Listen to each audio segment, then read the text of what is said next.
Mheshimiwa Aziz, naomba sasa muongoze ili aweze kuweka jiwe la msingi.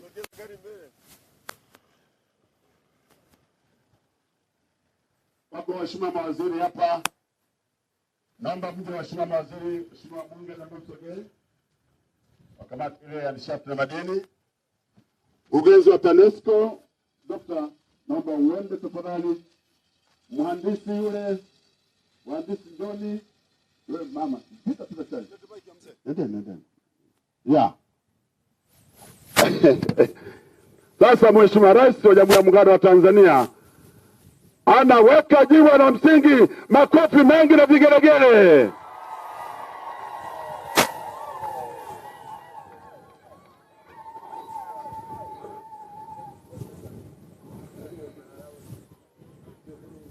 Mheshimiwa Rais wa Jamhuri ya Muungano wa Tanzania, baada ya kumaliza shughuli hii,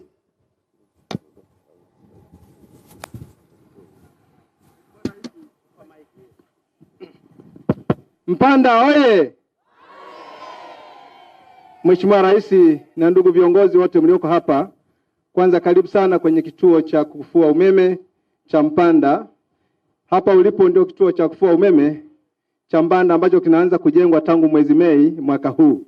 Lakini kabla ya kuanza ujenzi, kama unavyoona kule kushoto, zile ndio mashine za kutumia mafuta zilizojengwa mwaka 2016.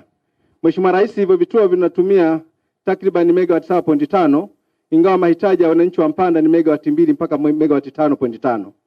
Mheshimiwa Rais, lengo kubwa la wewe kuja hapa, tunakushukuru sana kwanza kwa kuacha shughuli zote na kuja kufanya tukio kubwa la kufungua mradi huu wa ujenzi wa gridi ya taifa kutoka Ipole mkoani Tabora, umbali wa kilomita 379 mpaka hapa.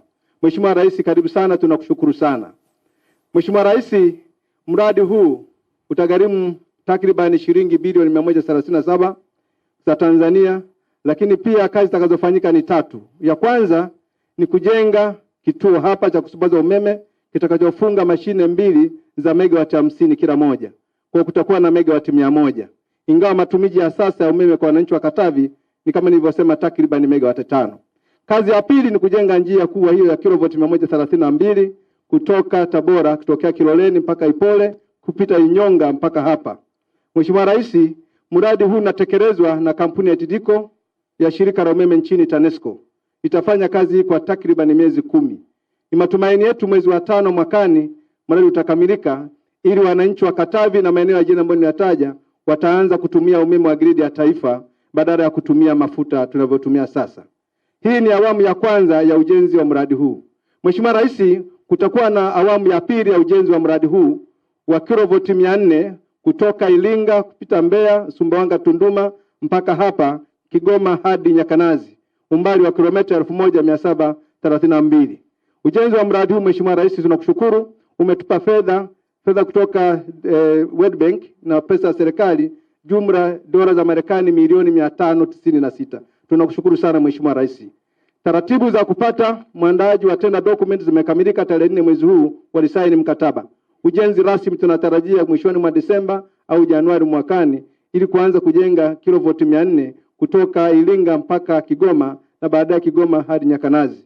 Mradi huu Mheshimiwa Rais ndio utatuunganisha sasa na gridi ya taifa na Zambia kupitia Tunduma.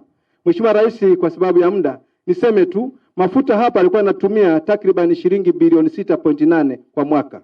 Kwa Mheshimiwa Rais, pesa ulizotupa tunakushukuru sana, inakwenda kutuokolea gharama kubwa za matumizi ya mafuta kiasi ambacho itaweza kuhudumia Watanzania vizuri. Tulikuwa tunatumia bilioni 6.5 lakini mapato yenyewe ni bilioni 1.4. Kwa tulikuwa tunapata hasara kubwa. Tunakushukuru sana Mheshimiwa Rais kwa kutupatia fedha kwa kujenga mradi huu muhimu. Mheshimiwa Rais, mahitaji pia ya umeme kwa vijiji 172 vya mkoa wa Katavi vitategemea sasa hapa. Kwa hiyo umeme wananchi wa Katavi kwenye vijiji vyote na vitongoji, ni matumaini yetu watapata umeme wa kutosha na uhakika kwa sababu utakuwa na gridi ya taifa. Mheshimiwa Rais, baada ya kusema hayo machache, nipende tu kukaribisha kwenye kituo chetu, uongee na wachache walioko hapa, utupe maelekezo zaidi Mheshimiwa Rais, na baadaye Mheshimiwa Rais kuendelea na ziara. Mheshimiwa Rais, karibu sana, tunakushukuru sana. TANESCO oye! Katavi oye! Sumbawanga oye! Mheshimiwa Waziri wa Nishati, Mheshimiwa Waziri wa Ujenzi, Mheshimiwa Mkuu wa Mkoa, waheshimiwa wabunge mlioko hapa, Mheshimiwa Naibu Waziri wa Nishati, ndugu wananchi na ndugu wana TANESCO na wananchi wa kijiji hiki. Kinaitwaje hiki? Kampuni. Kwa hiyo hapa kuna kampuni ya TANESCO na kijiji chenyewe kinaitwa Kampuni. Kampuni oye! Mwakata au hiyo amuifahamu? Mwadira au Posuta?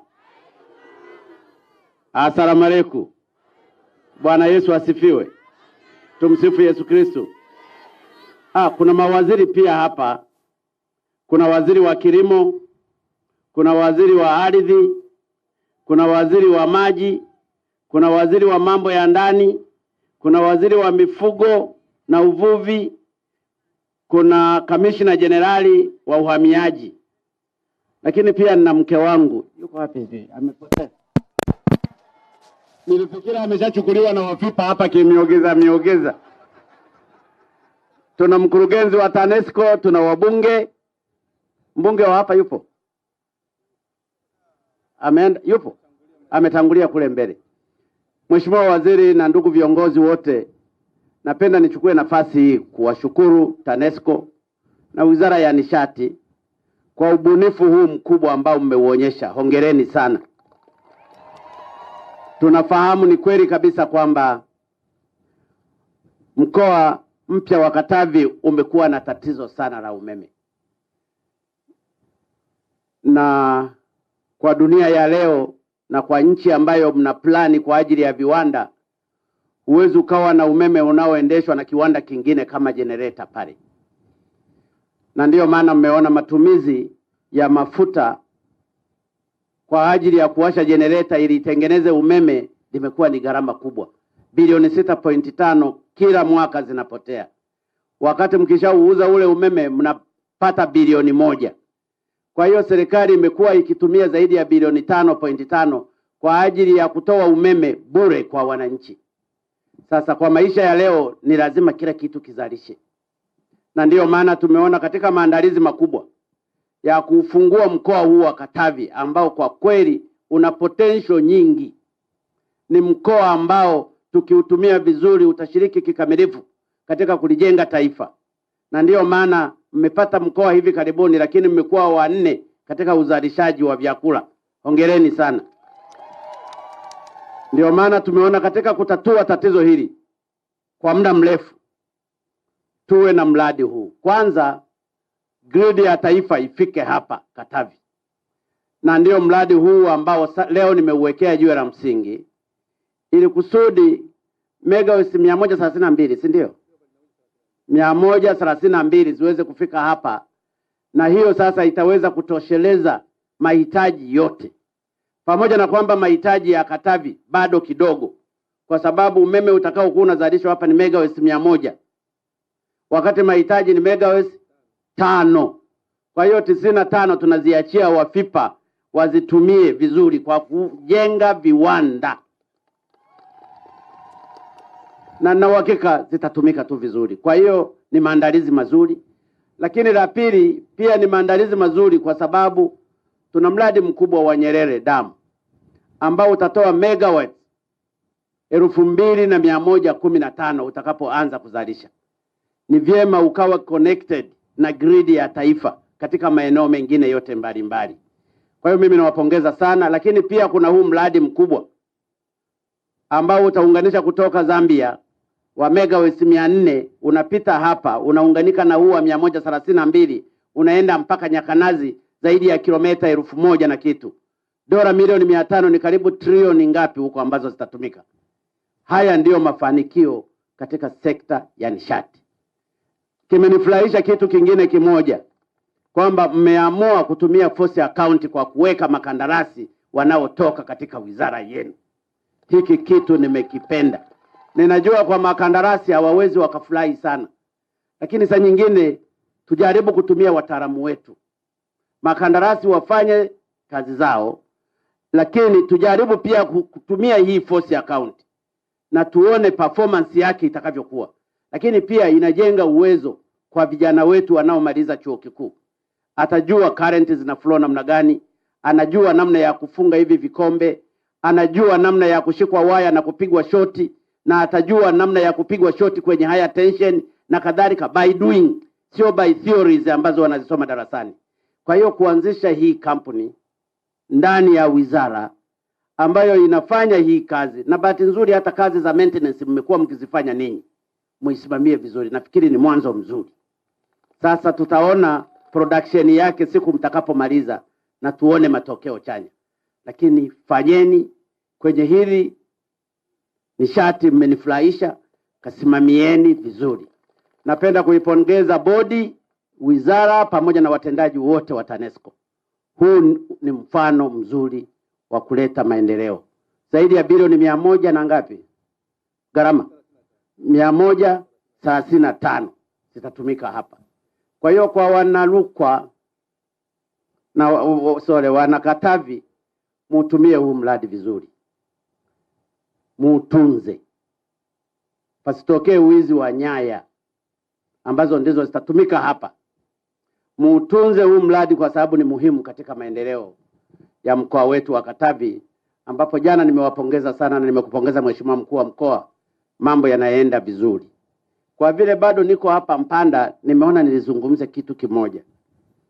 Jana nilitoa maagizo kwamba wale viboko waanze kupelekewa maji pale kwenye Boza, pale ambapo maji yalikuwa yamekauka, kwa sababu wale walikuwa wanaelekea kufa, na ile ultraviolet rays zilikuwa zimeshaanza kuwapasua migongo, ile ngozi, maana yake lazima wangekufa tu. Ninashukuru TANAPA wameanza leo kusomba maji, nimepata taarifa kupeleka kule. Lakini matatizo mengine nafikiri ni lazima Mheshimiwa Mkuu wa Mkoa tuanze kuyatatua matatizo ya hapa. Nina taarifa kwamba maji yanayotoka kule kuja kwenye kale ka mto kupita kwenye wale viboko, yale maji yamezibwa. Unaitwa mto Katuma, si ndio? Yamezibwa na baadhi ya wakulima katika maeneo haya. Tunahitaji maji kwa ajili ya kilimo kwa umwagiliaji, lakini tunahitaji pia maji kwa ajili ya wanyama hawa, kwa sababu wanyama hawa wakifa wote wakakosa maji, maana yake hakuna utalii. Kwa hiyo hilo uliangalie, ili pawepo na mgawanyo unaokwenda sawa sawa, wakulima wapate kwa ajili ya mipunga yao, lakini na wanyama hawa tusije tukawaua kwa kuangalia eneo moja tu. La pili ambalo nimeshaagiza, TANAPA waanze kuchimba mabwawa mle ndani, ili maji yatakapoanza kuingia na mvua zitakapoanza kukaa, yale mabwawa maji yale yatakaa kwa muda mrefu zaidi, na wale wanyama hawataharibika au kufa. Lakini la tatu, kuna challenge moja. Hapa mjini kuna bwawa ambalo lilichimbwa kwa ajili ya matumizi ya binadamu. Kwa sababu wale viboko wamekosa maji kule, wamehamia kwenye bwawa lenu la mjini. Wale viboko hawajafanya kosa. Kwanza wale viboko na wapongeza, wana akili sana. Wale viboko wana akili kweli. Nasikia mlikuwa mnataka kutoa agizo wale viboko wauawe. Hapana. Wale viboko wamekuja huku mjini wakae na ninyi kwa sababu kwanza mmewazibia maji kule. Lakini pili, TANAPA hawajawachimbia mabwawa. Kwa sababu TANAPA wangekuwa na akili kama wale viboko walivyo na akili, wangewachimbia mabwawa mle ndani ya hifadhi, na wale viboko wasingeondoka, kwa sababu kule kuna majani na maji wangeyapata kwa ajili ya kuprotect maisha yao.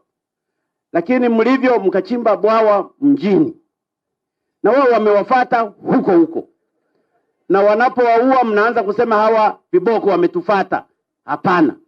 Sasa ni lazima wizara zote zinazohusika, profesa yuko hapa, waziri wa maji, na bwawa lile lilikuwa la maji wala hamtoi maji, viboko wamejaa mle, naambiwa wako zaidi ya 50. Kwa hiyo mkiwaua sio solution, kwa sababu watakapokuwa wanaenda kuwinda au kula majani watapata wenzao. Hawa viboko wana wapenzi wao, wana wake zao, wana marafiki zao. Unaweza ukawaua leo, kesho wakaja wengine. Lakini hata wanaokuwa humu nao wanaweza wakaondoka kwenda kutafuta washikaji wao, na akienda kula atamleta mle, na wanakuja usiku. Kwa hiyo kuwaua sio solution.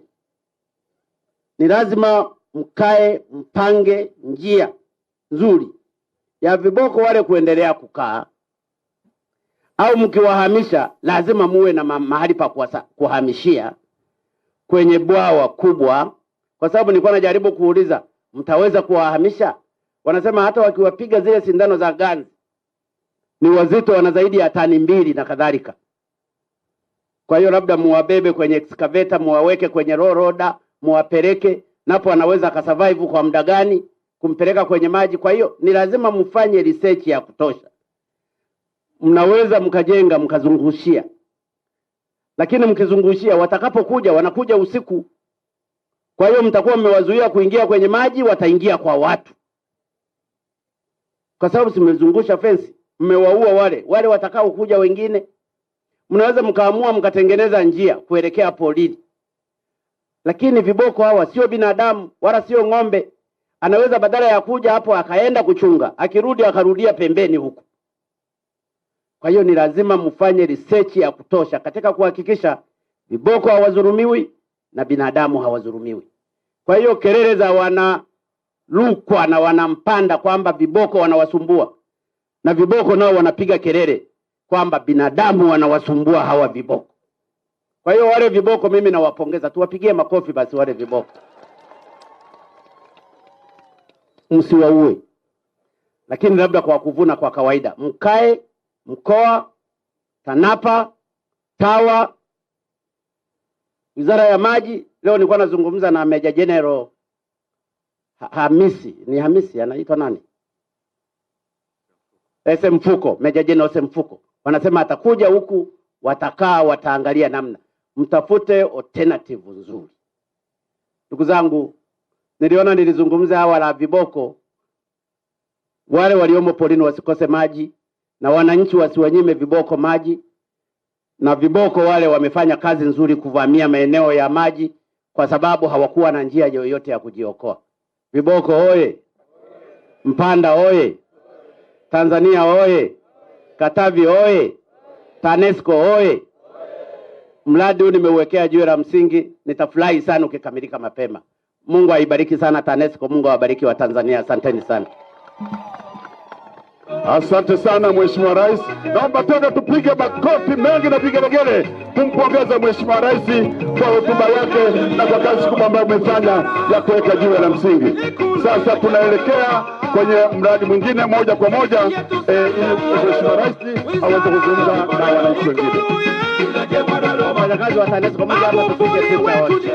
Wafanyakazi wa TANESCO mmepata privilege ya kupiga picha ya pamoja na Mheshimiwa Rais wa Jamhuri ya Muungano wa Tanzania.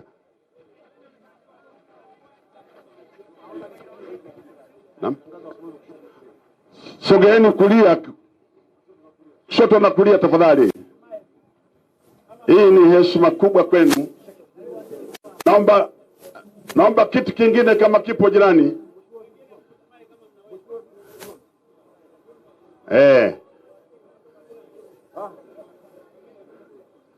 Wataonekana. Haya, mjipange.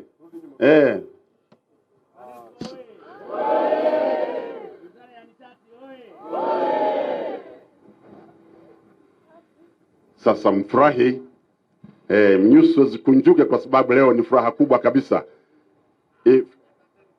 Makofi mengi tena kwa Mheshimiwa Rais. Hii ni heshima kubwa kabisa, na washukuruni sana wote. Wananchi punga mkono, makofi mengi na vigelegele kwa Mheshimiwa Rais. Anapita kwa salimia, amewapa heshima zote. Naam. Mungu mbariki rais wetu. Wananchi hawa wamekuja, wafanyakazi wako hapa wa mradi huu. Naam, Mheshimiwa Rais anaendelea kuwasalimia wote. Shukrani sana, na Mungu mbariki rais wetu. TANESCO oye!